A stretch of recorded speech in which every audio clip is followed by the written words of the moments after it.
అమ్మా, పక్కింట్లో అక్క వాళ్ళు ఆడుకోవడానికి రమ్మన్నారు. వెళ్తున్నా అమ్మా అంది 9 ఏళ్ల చిన్నారి. నాన్నగారు వచ్చే టైం అయింది కదమ్మా, ఇప్పుడు వద్దులే అని అమ్మ అంటుండగానే అమ్మ చెప్పేది వినకుండానే బయటికి వెళ్ళింది. గుమ్మంలో నుంచే శ్రీలక్ష్మి అక్క నేను వస్తున్నా అంటూ పక్కింట్లోకి వెళ్ళిపోయింది. శ్రీలక్ష్మి ఆ పేరు వినగానే అమ్మ పేరు. ఎన్నాళ్లకు విన్నానా పేరు మళ్ళీ అనుకుంది వాణి. వాణి వాళ్ళ ఆయన రఘుకి ట్రాన్స్ఫర్ అవడం వల్ల వాళ్ళు ఈ మధ్యనే ఇక్కడికి వచ్చారు.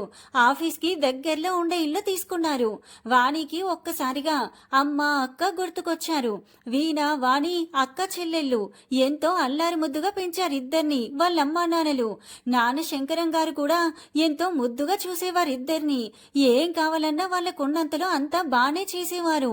అలా ఎంతో సరదాగా సందడిగా ఉండేది ఇల్లంతా. తనెంత అల్లరి చేసినా అక్క వీణ వాణిని కోపాన్నిచ్చేది కాదు. పోనీలేమ్మా చిన్నపిల్ల అంటూ అన్నిటికీ వెనకేసుకొచ్చేది. వీణ కన్నా వాణి 5 ఏళ్లు చిన్నది, అందుకే తనని బాగా గారం చేసేది. అలా సరదాగా గడిచిపోతుండేవి రోజులు. ఒక రోజు వీణ కంగారుగా వచ్చింది కాలేజీ నుంచి. భయపడుతూ వస్తున్న అక్కను చూసి వాణి కూడా కంగారు పడింది. గబగబా గదిలోకి వెళ్లి తలుపేసుకుంది. అమ్మా, వంటింట్లో ఏదో పనిలో ఉంది. ఏమైందక్క, ఎందుకంత కంగారు పడుతున్నావని అడిగింది వాణి. ఏమీ లేదులేవే, ఏదో ఎగ్జామ్ టెన్షన్, కాసేపు నన్ను డిస్టర్బ్ చేయకు అని చెప్పి బయటికి పంపించేసింది వాణిని. ఎలా చెప్పండి నీకు, కాలేజీలో ఎవడో లెటర్ ఇచ్చాడని, తన ప్రేమని కాదంటే చచ్చిపోతానని బెదిరిస్తున్నాడని ఎవరికి చెప్పాలో తెలియక ఏడుస్తూ ఉండిపోయింది. ఆ రోజంతా బాగా ఆలోచిస్తూ ఉండిపోయింది. రాత్రి నిద్ర లేదు. తెల్లవారేసరికి ఒళ్ళంతా కాలిపోతుంది. జ్వరం బాగా వచ్చినట్టుంది. ఇంత పొద్దెక్కినా ఇంకా లేవలేదని అమ్మ శ్రీలక్ష్మి చూడ్డానికి రాగా ఒళ్ళు కాలిపోతున్న వీణాను చూసి భయపడింది. వెంటనే ఏమండి ఇలా చూడండి, పెద్దదానికి జ్వరంగా ఉంది, ఒళ్ళు కాలిపోతుంది, తొందరగా డాక్టర్ దగ్గరికి తీసుకెళ్ళాలి అంది. వెంటనే ఒక్క ఉదుటన వచ్చారు శంకరం గారు. వీణాన్ని తీసుకుని డాక్టర్ దగ్గర చూపించారు. టెన్షన్ వల్ల వచ్చిన జ్వరమే, ఏమీ కాదు, 2 రోజుల్లో తగ్గిపోతుంది, ఈ మందులు వాడండి, 2 రోజులు రెస్ట్ తీసుకోమని చెప్పారు డాక్టర్. అలా 2 రోజులు కాస్త 4 రోజులయ్యింది. నెమ్మదిగా జ్వరం తగ్గింది. అలా ఒక వారం రోజులు కాలేజీకి వెళ్ళలేదు. తగ్గిన తర్వాత ఒక రోజు వెళ్ళింది కాలేజీకి. తనకి లెటర్ ఇచ్చిన ఆ అబ్బాయి తనకి కనబడకుండా ఎలాగో తప్పించుకుంది. ఈ రోజు కూడా రాలేదేమో అనుకున్నాడు ఆ అబ్బాయి. తర్వాత రోజు మళ్ళీ మామూలుగా వచ్చింది కాలేజీకి. ఆ రోజు ఆ అబ్బాయి కంట్లో పడింది కానీ దగ్గరికి రాలేదు. అమ్మయ్య అనుకుంది. అలా కొన్ని రోజులు తనని దూరం నుంచి చూస్తుండేవాడు కానీ ఎప్పుడూ దగ్గరికి రాలేదు.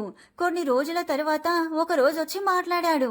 భయపడకు, నేనేమీ చేయను, నీకు ఇష్టం లేకపోతే ఇష్టం లేదని చెప్పొచ్చు కదా, ఎందుకు అనవసరంగా కంగారు పడతావు, జ్వరం వచ్చిందని విన్నాను, చాలా బాధపడ్డాను, సారీ, నా వల్లనే కదా ఇలా అయ్యింది, ఇక నుంచి నీ ఇష్టం, నీకు నచ్చితేనే మాట్లాడు, లేకపోతే లేదు అనేసి వెళ్ళిపోయాడు. ఆ మాటలకి తనలో ఉన్న టెన్షన్ అంతా పోయింది. చాలా మంచి వాళ్ళ ఉన్నాడు అని మంచి అభిప్రాయం ఏర్పడింది. నెమ్మదిగా అతనితో మాట్లాడడం మొదలుపెట్టింది. మెల్లిమెల్లగా తనతో స్నేహం ప్రేమగా మారుతూ వచ్చింది. ఇంట్లో వాళ్లతో చెప్పకుండా అతనితో సినిమాలకి బయటికి వెళ్లడం మొదలుపెట్టింది. ఇంట్లో అందరితో సరదాగా ఉండే వీణ చెల్లితో కూడా సరిగ్గా మాట్లాడకుండా ఉండేది. ఎప్పుడు తన గదిలోనే ఎక్కువగా ఉండేది. ఒకరోజు మనం పెళ్లి చేసుకుందామా అని అడిగాడు. అమ్మో, మా ఇంట్లో చంపేస్తారు, అమ్మా నాన్నలకి ఎలా చెప్పాలో అర్థం కావట్లేదు అని భయపడింది వీణ. ఏం పర్లేదులే, నేను చూసుకుంటా అని భరోసా ఇచ్చాడు. ఇంతలో వీణ చదువు పూర్తవబోతుంది. పరీక్షలు వస్తున్నాయి. ఇంటి దగ్గరే ఉండి చదువుకుంటుంది. కానీ కాలేజీకి వెళ్లాలని, తనని చూడాలని ఆశగా ఉంది. ఇంట్లో ఏం చెప్పి బయటికి వెళ్లాలో తెలియక ఊరుకుంది. పరీక్షల సమయం వచ్చింది. శ్రద్ధగా చదివి బాగా రాసింది.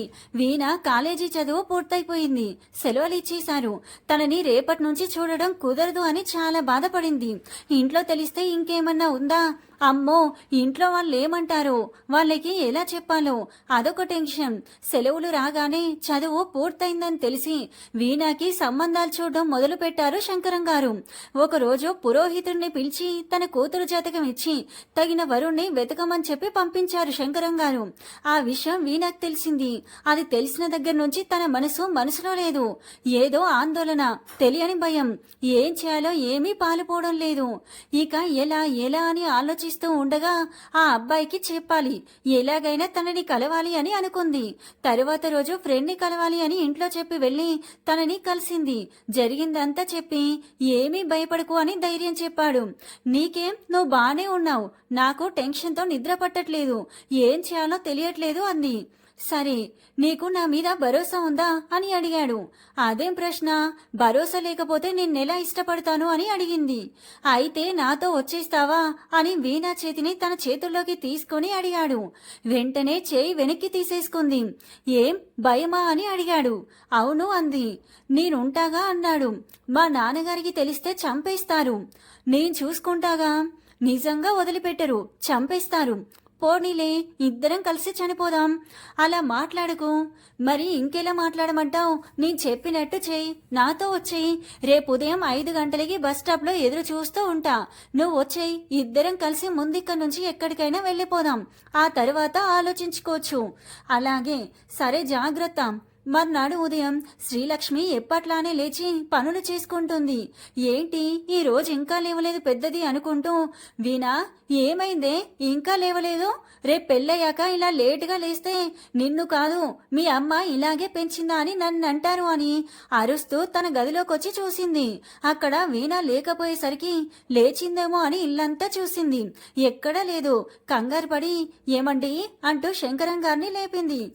ఏంటే పొద్దున్నే నీ నస అంటూ లేచాడు శంకరం గారు. నస కాదండి, వీణ కనిపించట్లేదు. వెంటనే నిద్ర నుంచి లేచాడు శంకరం. ఇల్లంతా వెతికారిద్దరు. వీణ ఎక్కడ కనబడలేదు. మళ్ళీ వచ్చి ఒకసారి పరీక్షగా వీణ రూమ్ చెక్ చేశాడు శంకరం. అలా చూస్తుండగా వీణ బెడ్ పక్కన టేబుల్ పైన ఒక కాగితం కనిపించింది. ఆత్రంగా తీసి చూశాడు దాన్ని. అప్పుడు అర్థమైంది తనకి విషయం. నానా, మీతో నేరుగా మాట్లాడే ధైర్యం లేక ఇలా ఉత్తరం రాసి పెడుతున్నాను. నేనొక అతన్ని ప్రేమిస్తున్నాను. మీరు మా కోసం ఎంతో చేశారు, మాకు నచ్చినట్టు అన్నీ చేశారు. కానీ నా ఇష్టాన్ని మీరెక్కడ కాదంటారో అని భయంతో మీకు చెప్పే ధైర్యం చేయలేకపోయాను. అందుకే ఇలా తనతో వెళ్ళిపోతున్నాను. నా తప్పుకి నన్ను క్షమించండి. ఎప్పటికైనా మమ్మల్ని అర్థం చేసుకుంటారని ఆశిస్తున్నాను. అమ్మ, చెల్లి జాగ్రత్త అని రాసుంది దాంట్లో. అది చూసిన శంకరం ఒక్కసారిగా కుప్పకూలిపోయాడు. వాళ్ళు కోలుకోవడానికి చాలా రోజులు పట్టింది. నెమ్మదిగా ఇంట్లో పరిస్థితులు మారుతూ వచ్చాయి. అప్పటి స్నేహ వాతావరణం పూర్తిగా పోయింది. శంకరం చాలా స్ట్రిక్ట్ గా తయారయ్యాడు. వాణి అప్పుడే కాలేజీలో జాయిన్ అయింది. శంకరానికి భయంగా ఉండేది, ఎక్కడ వాణి కూడా వీణలాగే చేస్తుందేమో అని. అందుకే వాణిని కాలేజీకి పంపించడానికి ముందే ఎన్నో కండిషన్లు పెట్టాడు. ఎవరితోనూ మాట్లాడకుండా ఉండాలి అని, ముఖ్యంగా మగవాళ్లతో. వాణి శంకరం పెట్టిన అన్ని కండిషన్స్ కి ఒప్పుకుంది. ఎందుకంటే తనకి చదువుకోవాలని ఉంది కాబట్టి. అలాగే నాన్నకిచ్చిన మాట కట్టుబడి ఎవరితోనూ మాట్లాడేది కాదు. తన పని తను చేసుకుంటూ ఉండేది. అలా ఉన్నందుకు కాలేజీలో అందరూ తనని ఏడిపించేవారు. అయినా కాని వాణి అలాగే ఉండేది. చదువులో ఫస్ట్ తెచ్చుకున్నది. చదివే తన లోకంగా మారిపోయింది. అక్కలేని లోటు తీర్చుకోవడానికి పుస్తకాలతో స్నేహం చేసేది. వాణి కష్టపడి చదువు పూర్తి చేసింది. ఇక ఒక రోజు కూడా ఆగడం ఇష్టం లేని శంకరం వెంటనే వాణికి తగిన సంబంధం చూసి పెళ్లి చేసేశాడు. అమ్మా అని చిన్నారి పిలవడంతో గతంలో నుంచి ప్రస్తుతానికి వచ్చింది వాణి. అమ్మా, ఆకలేస్తుంది, ఏమైనా పెట్టు తినడానికి అంది. అడగడం ఆలస్యం. వంటింట్లోకి వెళ్లి తనకి ఇష్టమైన చెక్కలు, సున్నుండా తీసుకొనొచ్చి చిన్నారికి పెట్టింది. చిన్నారి వాటిని తీసుకొని, థ్యాంక్స్ అమ్మా, నాకేది ఇష్టమో ఎప్పుడు ఏది తినాలనిపిస్తుందో నీకు ముందే ఎలా తెలుస్తుంది అంది. అమ్మని కదా, అందుకే అని చిన్నారి తల నిమురుతూ చెప్పింది. సరే గాని అక్క వాళ్ళ ఇంట్లో బాగా అల్లరి చేస్తున్నావా? లేదమ్మా, అక్క నేను ఆడుకుంటున్నాం. అక్క వాళ్ళ బొమ్మలన్నీ నాకిచ్చి ఆడిస్తుంది. అక్క చాలా మంచిదమ్మా. వాళ్ళ ఇంట్లో అందరూ మంచివాళ్లే. అక్క వాళ్ళ నాన్న అక్కకి ఎన్నో బొమ్మలు, పుస్తకాలు, ఆట వస్తువులు తెస్తారు. బాగా చూసుకుంటారంటూ ఏదో చెప్తుంది. అవన్నీ మనకెందుకులే. సరే, లేట్ అయింది, ఇంకా నాన్నొచ్చే టైం అయింది. నీ హోంవర్క్ చేసుకో. చదువుకోకపోతే నాన్నగారు తిడతారు. సరే అమ్మా అని చదువుకుంటూ ఉంటుంది చిన్నారి. రఘు రానే వచ్చాడు. వస్తూనే ఆఫీస్లో పని ఒత్తిడి ఎక్కువైంది, కాస్త టీ పెట్టివ్వు అని అడిగాడు వాణిని. వెంటనే వంటింట్లోకి వెళ్ళి టీ పెట్టి తెస్తుంది. టీ తాగుతూ కూర్చున్న రఘుతో, ఈ మధ్య మీకు ఆఫీస్లో పని ఎక్కువైపోయినట్టుంది, ఇంట్లో విషయాలు అస్సలు పట్టించుకోవడం లేదు అంటుంది. ఏమైంది, నీకు కావలసినవన్నీ తెస్తూనే ఉన్నా కదా, సరుకులు కూడా నేనే తెస్తున్నా, ఇంకేం కావాలి? అంతేనా? ఇంట్లో కూర్చొని ప్రేమగా నాతో కానీ పాపతో కానీ మాట్లాడి ఎన్నాళ్ళయింది? రేపు చిన్నారి పుట్టినరోజు, అది కూడా మర్చిపోయారు. మీకు మాకన్నా ఆఫీస్ పనులే ఎక్కువైపోయాయి అని తన బాధనంతా వెళ్ళగక్కింది వాణి. హో అదా, నిజంగా మర్చిపోయాను. చెప్పానుగా ఆఫీస్ టెన్షన్లని. రేపు ఆఫీస్ నుంచి త్వరగా వచ్చేస్తాను. ఇద్దరు రెడీగా ఉండండి, సరదాగా బయటికెళ్దాం, బయట డిన్నర్ చేసి వద్దాం, ఓకేనా అంటాడు చిన్నారి వంక వాణి వంక చూస్తూ. ఓకే డాడీ, డీల్ అంటుంది చిన్నారి. మర్నాడు ఉదయమే లేచి చిన్నారికి పుట్టినరోజు శుభాకాంక్షలు చెప్పాడు రఘు. థ్యాంక్ యూ నానా, తొందరగా వచ్చేస్తావు కదూ? తప్పకుండా వస్తాను బంగారు తల్లి. సరే అని ఆఫీస్కి వెళ్లిపోయాడు రఘు. సాయంత్రం అందరినీ పిలిచి పుట్టినరోజు పార్టీ ఏర్పాటు చేసింది వాణి. సాయంత్రం చిన్నారిని రెడీ చేసి తను కూడా రెడీ అయి ఉంది. అందరూ వచ్చారు, రఘు కోసం చూస్తున్నారు. రఘు రాలేదు. ఎంతసేపటికి రఘు రాకపోయేసరికి చిన్నారి బాధపడింది. ఊరుకో చిన్నారి, నాన్నకి ఆఫీస్లో ఏదో మీటింగ్ ఉందట, అందుకే రావడం కుదరట్లేదని ఫోన్ చేశారు అని సర్ది చెప్పింది వాణి. కేక్ కట్ చేసి అందరికీ పంచిపెట్టి పార్టీ ఎలాగో అలాగా పూర్తి చేసింది. అందరూ వెళ్లిపోయాక చిన్నారి ఏడుస్తూ ఉంది. తనతో పాటే వాణి కూడా కూర్చుంది. అలాగే తినకుండా పడుకుంది చిన్నారి. ఆ రాత్రి చాలా ఆలస్యంగా ఇంటికొచ్చాడు రఘు. ఇంటికి రాగానే తన భర్తను ఇలా అడిగేయాలి కడిగేయాలి అనుకున్నవన్నీ తనని అలా చూడగానే మర్చిపోయింది. బాగా తాగినట్లు మొహం పీక్కుపోయి, జుట్టు రేగిపోయి, షర్ట్ నలిగిపోయి తూలుతూ ఉన్నాడు. అలా రఘుని చూడగానే ఒక్కసారిగా ఏమనాలో ఏం చేయాలో పాలుపోలేదు. లోపలికి రాగానే ఫ్రెష్ అవ్వమని నీళ్ళిచ్చింది. ఫ్రెష్ అయి రాగానే కాస్త మజ్జిగ ఇచ్చింది. ఇదేంటి అని చూస్తుండగా, తాగండి మజ్జిగ, ఇది తాగితే ఆ తాగింది దిగుతుంది అంది. సారీ వాణి, ఆఫీస్లో పని ఎక్కువ అయింది. ఫ్రెండ్స్ పార్టీ అంటే తప్పలేదు, త్వరగా వద్దామని అనుకున్నా కానీ కుదరలేదు. పాపేది అని అడిగాడు. పుట్టినరోజు గ్రాండ్ గా చేస్తా అని ఆశలు ఎవరు పెట్టమన్నారా చిన్నదానికి? పాపం ఎంత ఎదురు చూసిందో, ఎంత ఏడ్చిందో తెలుసా? దాన్ని ఓదార్చడం ఎవరి వల్ల కాలేదు. నాకు చాలా కష్టమైంది. డాడీ లేకుండా కేక్ కట్ చేయను అని కూర్చుంది. ఏదో సర్ది చెప్పి అందరి ముందు మీ పరువు కాపాడాను. చివరికి పిచ్చిది ఏం తినకుండా పడుకుంది. ఇంకెప్పుడు ఇలా చేయకండి అని తన కోపాన్ని, గుండెల్లో బాధనంతా తీర్చుకుంది. రఘు ఇచ్చిన మజ్జిగ తాగేసి కామ్గా పడుకున్నాడు. పొద్దున రఘు లేటుగా నిద్రలేచాడు. అప్పటికే చిన్నారి స్కూల్కు వెళ్లిపోయింది. టైం చూసుకొని లేట్ అవుతుంది ఆఫీస్కి అనుకొని గబగబా ఫ్రెష్ అయ్యొచ్చి, వాణి ఆకలిగా ఉంది, త్వరగా టిఫిన్ పెట్టు, ఆఫీస్కి వెళ్ళాలి అంటాడు. తను వచ్చేసరికి టిఫిన్ టేబుల్ మీద పెట్టి ఉంటుంది. రూమ్ లో కూర్చుని బాధపడుతూ ఉంటుంది వాణి. రఘు వెళ్ళి, సారీ వాణి, తప్పు నాదే, ఇంకోసారి ఇలా జరగదు, నేను చూసుకుంటాను, ప్రామిస్ అని తన చేతిని వాణి చేతిలో పెడుతూ అంటాడు. పాపం దాన్ని చూస్తేనే బాధేసింది నాకు. ఇంకెప్పుడు ఇలా చేయకండి అని బాధపడింది వాణి. ఇంకెప్పుడు అలా చేయను అన్నాను కదా, దా టిఫిన్ తిందు గాని అని వాణిని తీసుకొచ్చి టేబుల్ దగ్గర కూర్చుంటాడు. నేను టిఫిన్ చేయలేదని మీకెలా తెలుసు? నీ మొహం చూస్తేనే తెలుస్తుంది, బాగా ఏడ్చుంటావు, రాత్రి కూడా ఏమీ తినలేదు అని. రా ఇప్పటికైనా అని తనకు కూడా ప్లేట్లో టిఫిన్ పెట్టి ఇస్తాడు. ఇద్దరు టిఫిన్ చేశాక ఆఫీస్కి వెళ్ళిపోతాడు రఘు. అమ్మో, ఎంత కష్టపడాల్సి వచ్చింది తనకి సర్ది చెప్పడానికి. నిజం తెలిస్తే ఇంకేమైనా ఉందా అనుకుంటాడు మనసులో. అయినా నాదే తప్పు, ఇంకెప్పుడు ఇలా చేయకూడదు. జరగరాందేదైనా జరిగి ఉంటే ఏమయ్యేది నా కుటుంబం? నాకు నా కుటుంబం ముఖ్యం. ఎలాగైనా సరే తనకి ఈసారి గట్టిగా చెప్పాలి అని డిసైడ్ అయ్యాడు. చిన్నారి స్కూల్ నుంచి రాగానే అమ్మ పెట్టింది తినేసి హోంవర్క్ చేసుకుంటూ ఉంది. వాణి వచ్చి, ఏం చిన్నారి, హోంవర్క్ ఇంకా అవ్వలేదా అని అడుగుతుంది. లేదమ్మా, ఈ రోజు చాలా ఎక్కువ వర్క్ ఇచ్చారు, ముందు అది కంప్లీట్ చేసి ఆ తర్వాతే ఆడుకుంటాను అంది. సరే రాసుకో, గుడ్ గర్ల్ అని పనిలో పడిపోతుంది వాణి. అవును, నీ పుట్టినరోజు పార్టీకి శ్రీలక్ష్మి అక్క వాళ్ళని పిలిచావా చిన్నారి అడిగింది వాణి. పిలిచానమ్మా, మరి రాలేదే? ఏమో అమ్మా, అక్క వాళ్ళ నాన్న ఆ రోజు ఇంటికి రాలేదట. అందుకే వాళ్ళ డాడీ కోసం చూసి చూసి అక్క వాళ్ళు పార్టీకి రాలేదట. అక్క చెప్పింది. ఇదిగో ఈ గిఫ్ట్ కూడా ఇచ్చిందంటూ ఒక గిఫ్ట్ బ్యాగ్ చూపించింది చిన్నారి. అవునా, సరేలే, నీ వర్క్ అయిపోతే నువ్వు ఆడుకో అంది వాణి. సరే అమ్మా. చిన్నారి రోజు స్కూల్ నుంచి రాగానే హోంవర్క్ చేసుకుని శ్రీలక్ష్మి వాళ్ళతో ఆడుకోవడానికి వెళ్ళిపోయేది. రఘు వాళ్ళ బాస్ కూతురు ప్రియా రఘుని ఇష్టపడుతుంది. ప్రియా అందంగా ఆకర్షణీయంగా ఉంటుంది. రఘుకి పెళ్ళైందని తెలిసి కూడా తనని ఇష్టపడుతుంది. రఘుని ఎలా అయినా తన దారిలోకి తెచ్చుకోవాలి అని పుట్టినరోజు పార్టీ అని చెప్పి రఘుని ఇంటికి ఇన్వైట్ చేస్తుంది. తప్పనిసరి వెళ్తాడు. రఘు పార్టీలో డ్రింక్ చేయకపోతే బాగుండదని చెప్పి బలవంతంగా తనకి డ్రింక్ ఇస్తుంది ప్రియా. అక్కడే పూర్తిగా డ్రింక్ చేసి వస్తాడు. ఆ రోజే వాణికి కొద్దిగా అనుమానం వస్తుంది. అలా చిన్నారి పుట్టినరోజు పార్టీకి మిస్ అవుతాడు. ప్రియా రఘు వెనుక పడుతూ ఉంటుంది. రఘు వారిస్తాడు. ఇలా అయితే కుదరదు, రఘుని నా దారిలో తెచ్చుకోవడం ఎలాగో నాకు తెలుసని మనసులో అనుకుంటుంది. ఇంట్లో రఘు ఒక్కోసారి ముభావంగా ఉండేవాడు. ఎప్పట్లా వాణితో చిన్నారితో మాట్లాడడం లేదు అని రఘు ప్రవర్తనకి కొద్దిగా అనుమానం వస్తుంది వాణికి. ఒకరోజు ఆఫీస్ నుంచి వచ్చి టైర్డ్ గా ఉందని ఫ్రెష్ అయి అలాగే ఏమీ తినకుండా పడుకుంటాడు Raghu. Raghu office bag clean చేస్తున్నప్పుడు అందులో ఓ లెటర్ కనిపిస్తుంది. ఆ లెటర్ చదివిన వాణికి అనుమానం ఎక్కువ అవుతుంది. అది ప్రియా రాసింది అని ఎవరికి తెలియదు. ఎందుకు ఇలా చేశాను, మీకేం తక్కువ చేశాను నేను అని ఆవేశంతో అడుగుతుంది. ప్రియా లెటర్ పెట్టినట్టు వాణి దాన్ని చూసిన విషయం రఘుకి తెలియదు. ఏమైంది వాణి అని అడుగుతాడు. ఏమైంది అని నెమ్మదిగా అంటారేంటి, చేసేదంతా చేసేసి.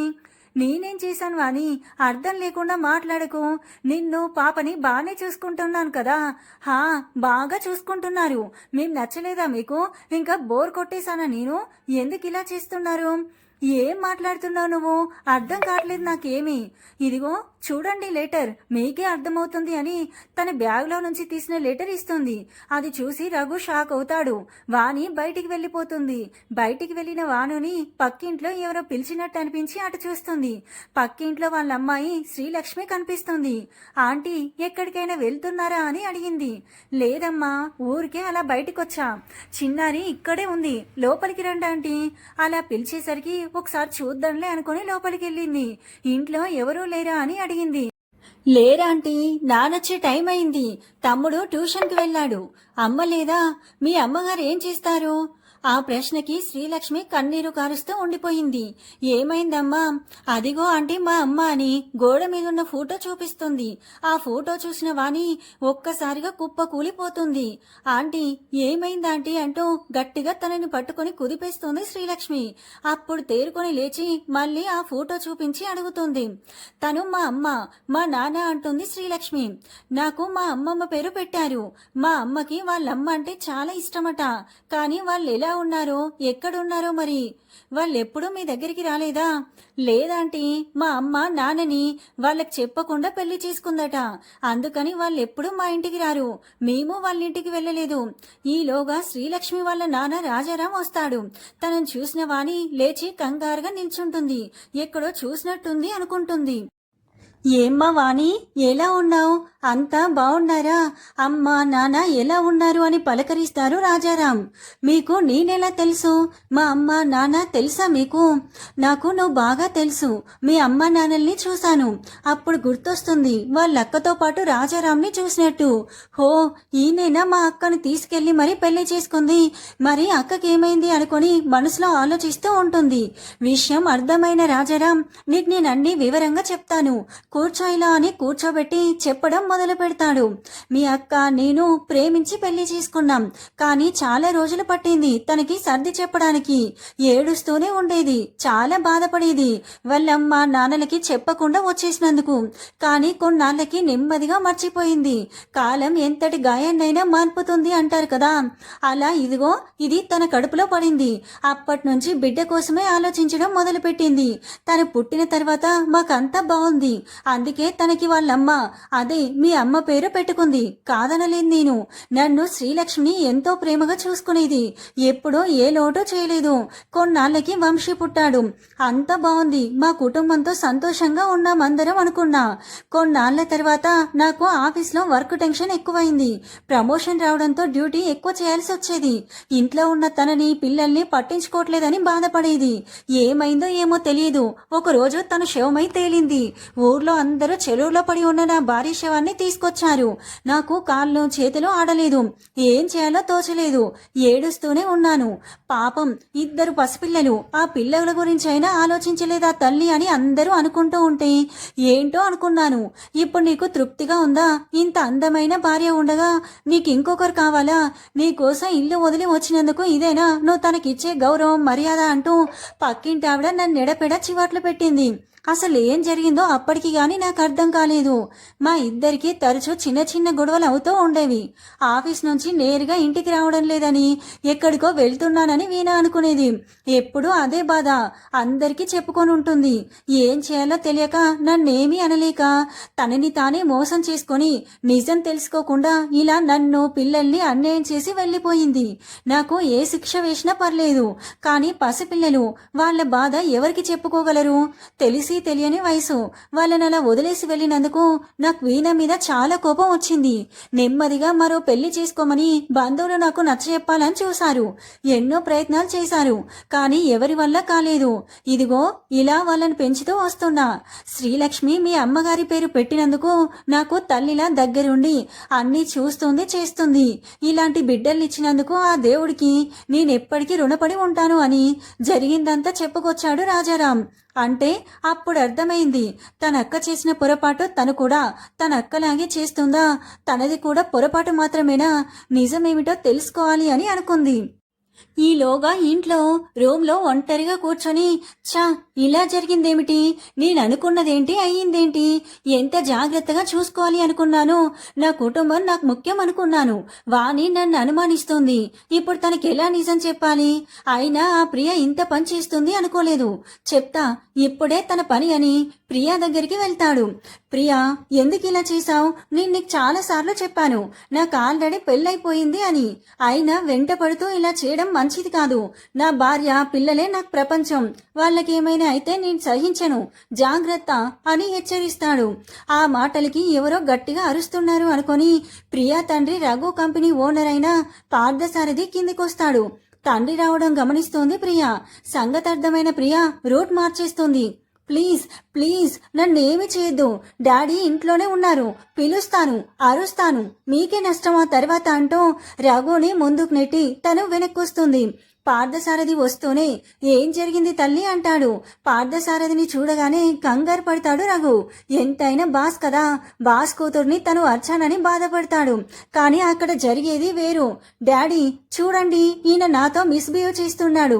మీరు ఇంట్లోనే ఉన్నారని చెప్పినా నన్ను పట్టుకున్నాడు. అందుకే అలా అర్చాను డాడీ అని వాళ్ళ నాన్నకి పట్టుకొని ఏడుస్తూ చెప్తుంది. కూతురి మాటలు విని నిర్ఘాంతపోయారు పార్థసారథి. తనెంతో నమ్మకంగా చూసుకునే రఘు ఇంత పని చేస్తాడని అనుకోలేదు అని మనసులో అనుకొని, ఇంత పని చేస్తావు అనుకోలేదు రఘు, ఎంత నమ్మాను నిన్ను, చివరికి నన్ను నా కూతుర్ని కూడా చీట్ చేస్తావా నిన్ను అని షర్ట్ కాలర్ పట్టుకుంటాడు. నిన్నిలా కాదు, ఇప్పుడే నిన్ను డిస్మిస్ చేస్తున్నాను. పెళ్ళాం పిల్లలు కలవాడివి కాబట్టి దయతలిచి నీ మీద కేసు పెట్టకుండా వదిలేస్తున్నాను అంటాడు. సార్, మీరు నిజమేంటో తెలుసుకోకుండా నన్ను నానా మాటలు అంటున్నారు. మీ అమ్మాయి ఏం చేసిందో తెలియదు మీకు. షటప్. నేనొచ్చేసరికి నాకు తెలిసిపోయింది అని నా కూతురు మీద అబండాలు వేస్తావా అని బయటికి గెంటేస్తాడు పార్థసారథి. నిజం తెలిసిన రోజు మీరే బాధపడతారు సార్. అప్పుడు మీరే అడుగుతారు నన్ను మీ కంపెనీలో చేరమని అని వెళ్ళిపోతాడు అక్కడి నుంచి. దిగులుగా ఇంటికొచ్చిన రఘుకి లోపలికి రాగానే ఎదురవుతోంది వాణి. మంచినీళ్ళిచ్చి కూర్చోగానే, సారీ అండి, మిమ్మల్ని అర్థం చేసుకోకుండా అనవసరంగా మిమ్మల్ని బాధ పెట్టాను. ఇంకెప్పుడు అలా చేయను. ఏంటండి ఇంకా అలానే ఉన్నారు? ఏమైంది? ఎక్కడికి వెళ్ళి వస్తున్నారు? వాణి, నా ఉద్యోగం పోయింది. ఇక ఇల్లు ఎలా గడపాలో, ఇప్పుడు మిమ్మల్ని ఎలా చూసుకోవాలి? నాకు చాలా బాధగా ఉంది. ఇప్పుడు ఏమైంది మీకు? జాబ్ పోవడం ఏంటి? ఏం జరిగిందో చెప్పండి. వాళ్ళ బాస్ ఇంట్లో జరిగిందంతా చెప్తాడు రఘు. అయ్యో, అంత పని చేసిందా తను? పోనీలేండి, మీరు దిగులు పడొద్దు. ఇది కాకపోతే ఇంకొకటి, మీ దగ్గర టాలెంట్ ఉంది. అందరూ మిమ్మల్నే వెతుక్కుంటూ వస్తారు. మీరేం బాధపడొద్దు. సరే, కాస్త నాకు కాఫీ ఇస్తావా? అడగగానే 2 నిమిషాలలో వేడివేడి కాఫీ తెస్తుంది రఘుకి. కాఫీ తాగి కాసేపు పడుకుంటాడు రఘు. 2 రోజులు ఇంట్లో ఉండి మళ్ళీ ఏదైనా వేరే ఉద్యోగం ప్రయత్నిస్తా అంటాడు. సరే అంటుంది వాణి. రఘు వేరే ఉద్యోగ ప్రయత్నాల్లో బయటికి వెళ్లి వస్తూ ఉంటాడు. ఈలోగా తన అక్క గురించి నిజం తెలుసుకున్న వాణి వాళ్ళకి సాయం చేద్దామని వాళ్ళ ఇంటికి వెళ్తూ వాళ్ళకి ఇంటి పనుల్లో సాయం చేస్తూ ఉంటుంది. అమ్మ శ్రీలక్ష్మి, నువ్వు వెళ్ళి చదువుకో, నీకెందుకు ఈ పనులన్నీ నేను చూస్తాను అని తనకి పనుల్లో సాయం చేయసాగింది. రఘు వచ్చేసరికి రోజు వాణి పక్కింట్లో ఉండడం చూసేవాడు. తన గురించి కన్నా ఎక్కువ పక్కింటి వాళ్ళ గురించి ఆలోచిస్తుంది అనుకునేవాడు. అలా కొన్నాళ్ళు రఘు చాలా కష్టపడి వేరే ఉద్యోగం కోసం ప్రయత్నించసాగాడు. ఒకరోజు రఘుకి ఉద్యోగం దొరికిన ఆనందంలో ఇంటికొచ్చి వాణి వాణి అని గట్టిగా పిలిచాడు.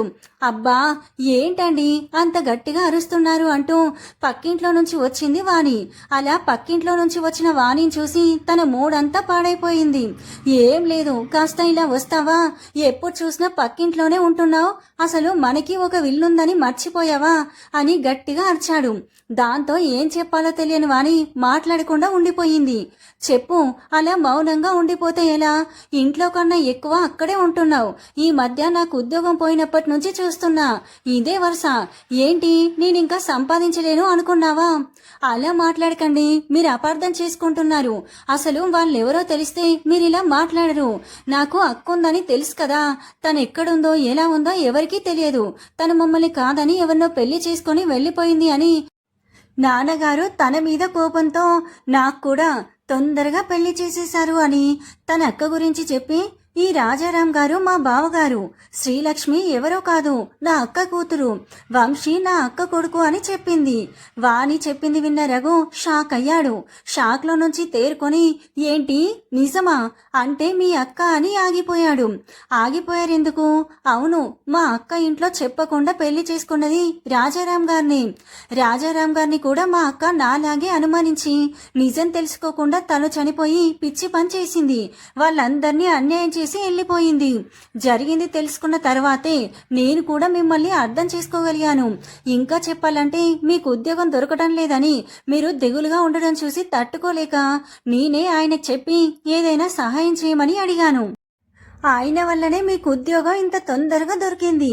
ఆయనకి కృతజ్ఞతలు చెప్పాల్సింది పోయి ఇలా తప్పుగా మాట్లాడితే బాగుండదు. అందుకే అలా మాట్లాడాల్సి వచ్చింది. తప్పుగా మాట్లాడితే నన్ను క్షమించండి అంది. నాకు ఉద్యోగం దొరికిందని నీకు తెలుసా? తెలిసింది. అందుకే మీకోసం ఇదిగో ఈ స్వీట్ చేసింది అని తను చేసిన లడ్డూలు తెచ్చి పెట్టింది. ఇవి చేయడానికి పాపం శ్రీలక్ష్మి ఎంతో సాయం చేసింది నాకు. వద్దన్నా వినకుండా ఇంట్లో పని కూడా తనే చేసుకుంటుంది. పరీక్షలని చెప్పి నేనే చదువుకోమని చెప్తున్నాం. అప్పుడే మీరొచ్చారు. అయ్యో, జరిగింది తెలుసుకోకుండా అనవసరంగా నిన్ను అనుమానించాను. పాపం తల్లి లేకుండా ఆ పిల్లలు ఎంత కష్టపడుతున్నారో నాకిప్పుడు తెలుస్తుంది. సరేలేండి, అందుకే ఏదో నాకు తోచిన సాయం నేను చేస్తున్నా. అది కాదు వాణి, నాకు ఒక ఆలోచన వచ్చింది. నువ్వు నాకు సాయం చేస్తే మీ అమ్మ వాళ్ళని వీళ్ళతో కలపొచ్చు. అవునండి, మంచి ఆలోచన వచ్చింది మీకు. తప్పకుండా చేస్తాను. అయినా అది మీకు సాయం కాదు, నాకే మీరు చేస్తున్న సాయం అవుతుంది. సరే అని పథకం ఆలోచించారు. వాళ్ళమ్మ నాన్నల్ని పిలవాలని నిర్ణయించుకున్నారు. ఆ మరుసటి రోజే వాణి వాళ్ళ అమ్మకి ఫోన్ చేసి, అమ్మ, నాన్నగారికి ఒంట్లో బాగుండడం లేదు అన్నావు కదా, ఇక్కడికి రండి, ఇక్కడ మంచి హాస్పిటల్లో చూపిద్దాం. ఈ మధ్య నాకు కూడా కొంచెం నలతగా ఉంటుంది. నువ్వు వస్తే నాకు సాయంగా కూడా ఉంటుంది. రేపే బయలుదేరి రండి అంటుంది. సరే, మీ నాన్నగారితో చెప్పి చూస్తా అంటుంది ఆవిడ. ఏమండి, అమ్మాయి రమ్మంటుందండి, మీకు అక్కడ హాస్పిటల్లో చూపిద్దామని, ఇంకా తనకి సాయంగా కూడా ఉన్నట్టుంటుంది అని అంటుంది అని చెప్తుంది శ్రీలక్ష్మి. సరే, అంతగా రమ్మని చెప్పాక వెళ్ళకపోతే ఏమైనా అనుకుంటారు. వెళ్దాం పదా అంటారు శంకరం గారు. అయితే రేపే బయలుదేరి రమ్మంది. మీరు టికెట్ సంగతి చూడండి, నేను సామాన్లు సర్దుతాను అని కూతురు కోసం పిండి వంటలు పచ్చళ్ళు పెట్టడానికి వెళ్ళింది. పిల్లలకి ఇష్టమని సున్నుండలు జంతికలు మురుకులు చేసి పెట్టింది. ఇంకా గోంగూర పచ్చడి కొత్త ఆవకాయ అన్నీ చక్కగా ప్యాక్ చేసి పెట్టింది. మర్నాడు సాయంత్రమే ప్రయాణమయ్యారు ఇద్దరు. అన్ని సామాన్లు తీసుకొని తెల్లవారేసరికి ఊరు చేరుకున్నారు. గుమ్మంలో అడుగు పెడుతూనే అమ్మా అని ఒక్కసారిగా హత్తుకుంది వాణి తన తల్లిని. ముందు మీరు ఫ్రెష్ అయ్యండి, టిఫిన్ రెడీగా ఉంది. సరేనమ్మా, ఇదిగో ఇవన్నీ తీసిపెట్టు ముందు అని పచ్చళ్ళు తినుబండారాల సంచి తీసి ఇచ్చింది. అమ్మా, ఇప్పుడు ఇవన్నీ ఎందుకమ్మా, అసలే ఒంట్లో బాలేదు అన్నావు. ఏమీ లేదే, పిల్లల దగ్గరికి వస్తూ ఏమీ తీసుకురాకుండా ఎలా ఉంటారు? ఇలాగే ఏదో ఒకటి చెప్తావు. నీ ఆరోగ్యం మీద అస్సలు శ్రద్ధ లేదు నీకు. అబ్బబ్బా, రాగానే మొదలు పెట్టారా మీ తల్లి కూతుళ్ళ గోల? ఇక ఆపండి. లక్ష్మి, నువ్వైనా ఊరుకోవచ్చు కదా, చిన్న పిల్లతో సమానంగా ఏంటి అన్నాడు శంకరం. సరే అని అందరూ ఫ్రెష్ అయి టిఫిన్లు చేశారు. రాఘు చిన్నారిని స్కూల్లో దించేసి తను ఆఫీస్కి వెళ్ళిపోయాడు. శంకరం గారు అలా వాకింగ్కి బయలుదేరారు. ఇక మొదలైంది తల్లి కూతుళ్ళ సంభాషణ. ఏంటే ఇంత అర్జెంటుగా ఉన్న పలంగా రమ్మన్నావు? ఏంటి సంగతి? కనిపెట్టేసింది. అమ్మా, నువ్వు సూపర్ అమ్మా, ఏమున్నా ఇట్టే కనిపెట్టేస్తావు. అది మరి ఈ విషయం నాన్నకు తెలియకూడదమ్మా. డోర్ లాక్ చేసి వచ్చి కూర్చుంటారు ఇద్దరు. అమ్మా, పక్కింట్లో ఉంటుంది, ఎవరో కాదు, అక్క వాళ్ళ కుటుంబమే. రాజారాం గారు చాలా మంచివారంటూ జరిగిందంతా వివరంగా చెప్పింది. అయ్యో, అయితే మన వీణ మనకిక లేదా? ఎంత పనిచేసింది తింగర్దాన్లా. అమ్మా, ఏడవకు, జరిగిపోయింది ఎలాగో అయిపోయింది. ఇక ఇప్పుడు ఏం చేయాలో అది చూడు. పాపం అమ్మ, వాళ్ళు ఇంకా పసిపిల్లలే, వాళ్ళకి తోడవసరం. అయినా రాజారాం గారు ఏ లోటు రాకుండా చూసుకుంటున్నారు పిల్లల్ని.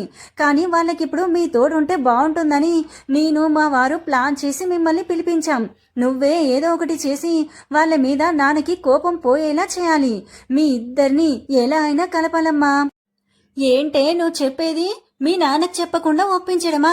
అదేలా సాధ్యం? ఆయన కోపం గురించి మీకు తెలిసిందేగా. ఇది తెలిస్తే ముందు నిన్ను కొడతారు.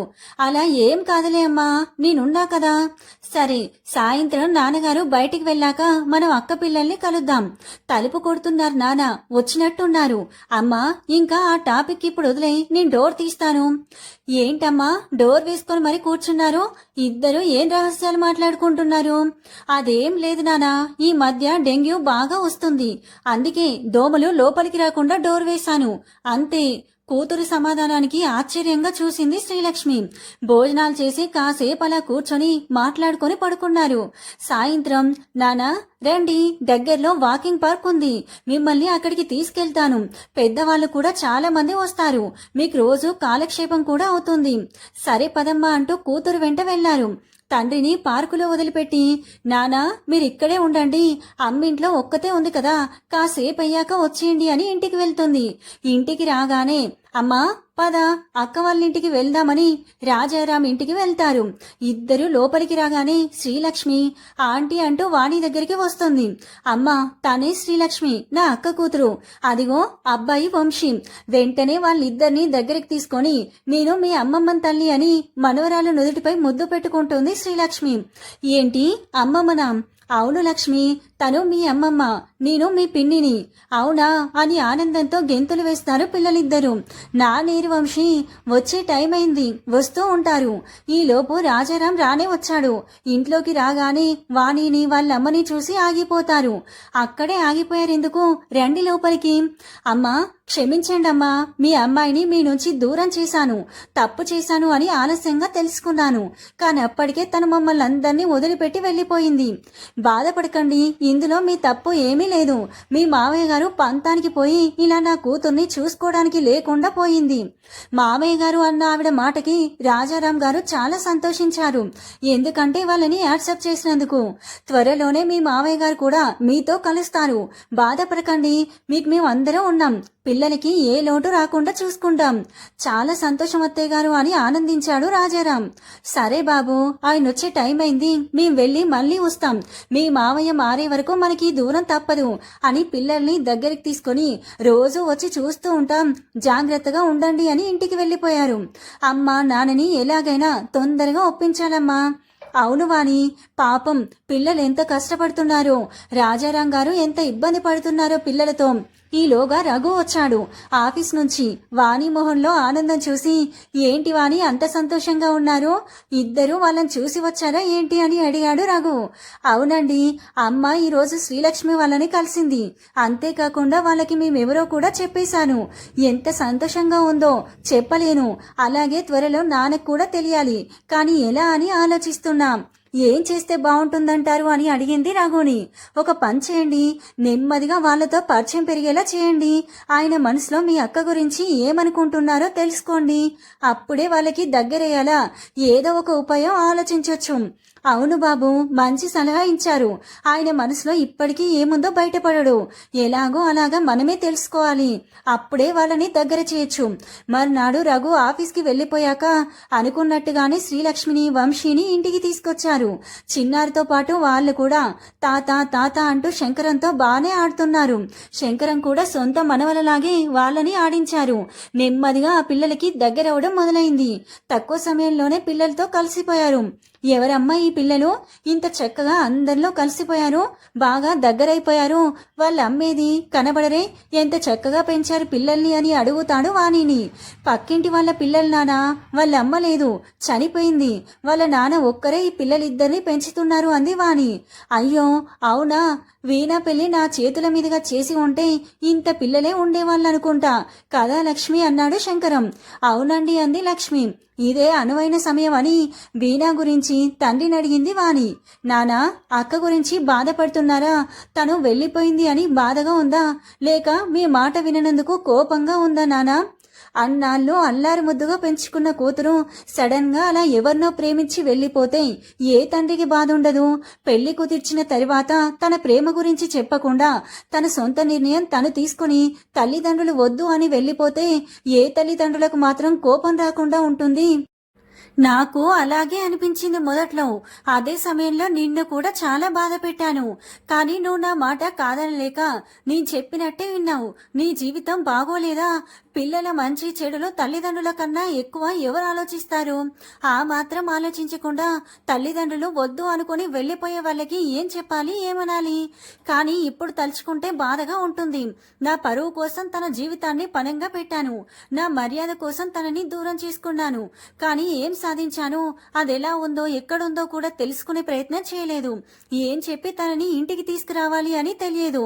అంత అల్లారు ముద్దుగా పెంచాను కదా, ఒక్కసారి కూడా తన ప్రేమని మాకు చెప్పాలి అనిపించలేదా? మా ఆశీర్వాదం తీసుకోవాలి అనిపించలేదా? అమ్మా నాన్నలు కావాలి అనిపించలేదా? కనీసం పెళ్లి చేసుకున్నాకైనా మాతో మాట్లాడాలి అనిపించలేదా? తన భర్తను తీసుకురావాలి అనిపించలేదా? తల్లిదండ్రులు బాధపడతారు అనిపించలేదా? ఏ ఒక్క ప్రశ్నకైనా మీ దగ్గర సమాధానం ఉందా? మరి ఏం చేయమంటావు తల్లి?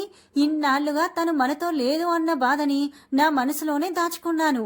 కానీ ఎక్కడో ఒక చోట ఆనందంగా ఉందని నేనే సంతోషించేవాణ్ణి అంటూ బాధపడ్డాడు శంకరం.